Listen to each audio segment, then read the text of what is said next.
ভাইরে ভাই কি লেভেলের ঠান্ডাটা পড়েছে। আজ কর্তার ছুটি ছিল তাই সকালের ব্রেকফাস্টটা ওই বানিয়েছিল। আর ওর বানানো স্যান্ডউইচটা কিন্তু সত্যিই খুব ভালো হয়েছিল। ও একদমই সবজি খেতে চায় না। এদিকে মা শীতের সবজি দিয়ে এত ভালো একটা পনিরের তরকারি বানিয়েছে যে চেটে পুটে শেষ করেছে। আমার ড্রেসিং টেবিলের আয়নার কাঁচটা নিজেই ভেঙে গিয়েছিল।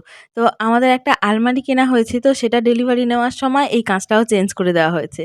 তবে আলমারিটা যে কোথায় রাখা হবে সেই নিয়ে খুব কনফিউশন চলছিল। আগের দিন তোমাদের এই মাটির হাড়টা দেখিয়েছিলাম না, আমার ননদ ওটাতে একটু রং টং করে সুন্দর বানিয়ে দিতে বলেছিল। আমার নিজের বানানো ম্যাক্সিমাম জিনিসই আমার খুবই ভালো লাগে। এখন আমার ননদের এটা পছন্দ হয় নাকি সেটাই মেন ব্যাপার। তবে তোমরাও কিন্তু কমেন্টে জানিয়ে যেও এটা কেমন লাগছে, আমি কি জাস্টিস করতে পারলাম এটার সাথে। এরপর আমাদের বাড়িতে একটা মাস্টার শেফের কম্পিটিশন চলছিল। টপিক ছিল মিষ্টি বানানো। প্রথমেই মা বানিয়েছিল মিষ্টি গজা, তারপরে আমি বানিয়েছি গাজরের হালুয়া, আর কর্তা বানিয়েছে বেকড রসগোল্লা। তিনটে জিনিসই নিজের নিজের জায়গায় খুবই ভালো হয়েছিল, তবে বেকড রসগোল্লাটা হয়েছিল একদম সেরা।